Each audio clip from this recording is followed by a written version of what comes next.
Wes Huber here with fantasypoints.com. We're going to talk about Kenneth Walker III, Michigan State, formerly with Wake Forest.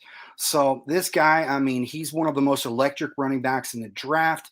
He's not, right around average in size. He's built though. He's got some thickness to him. 65th percentile BMI. He's got some decent size hands, and we'll get back to that in just a minute. As far as the testing though, 80th percentile 40 time, gotta love it. 78th on the 20 split, 76 on the 10. He's also got a 65th percentile broad jump, so we know he's got the tools.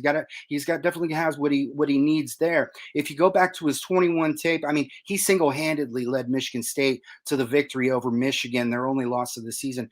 He blazed past the Wolverines on his final 15 carries there in week 9. Ended up putting 195 yards and 5 touchdowns on them in total. But here we have it. This guy has the most impressive wiggle with balance, not unlike Breece Hall, and at the very top of the class. Consistently turn broken plays into gains. A lethal spin move. Change of direction is sudden. The kind of running back that is bottled up on a few runs and then explodes for a big game.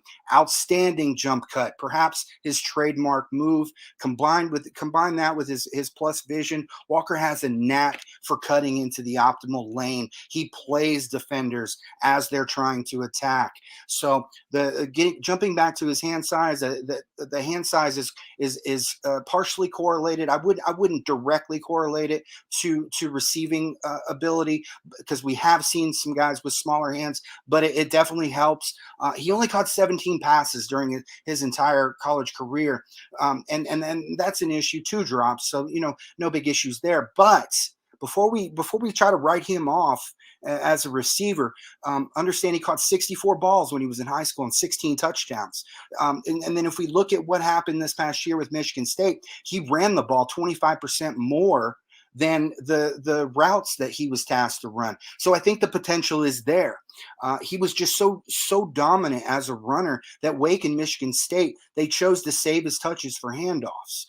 Making matters worse, 5 of the 13 balls that Walker was able to collect during the 21 season were off target.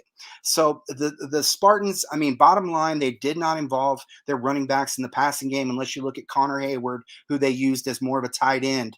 But Walker, he still averaged 9 yards after the catch per reception and generated over a 111 targeted passer rating. So I think that the potential is definitely there. So if he's drafted into a man blocking scheme, just go ahead and mark it down. This kid, he's going to be an absolute stud. Putting him into space, especially against smaller guys, is just, you're asking for it. So I will say, though, he was a little over aggressive, maybe even impatient while waiting for some pulling blocks to develop. That's something that he can work on. He's not the type of running back that's going to bowl his way over defenders, and he's not a major pile mover. But he does work to remain upright for teammates to push him forward, and that's something he's tough to bring down. And we see so many examples of that on his 21 tape. So, but the one thing we saw that he got banged up in one game, and due to his complete reliance on speed, he will run into the risk of any type of lower body injury sapping his effectiveness. So that's something that would be a concern down the road. But he hasn't been injured yet, so there's no concerns there as far as lingering issues with former injuries or scar tissue or anything like that. So to really sum him up, he's a one-cut running back that, in addition to his speed, he's got an additional burst element.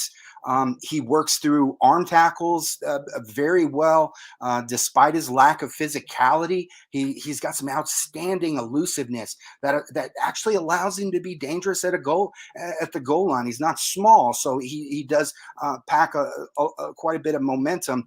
And then he's like Breece Hall. We're talking about 2-4-3 guys here. So when he breaks outside contain, you're essentially asking him to take it to the house. So I saw a lot of Tony Pollard in in his game. That's somebody that I think is a decent comp.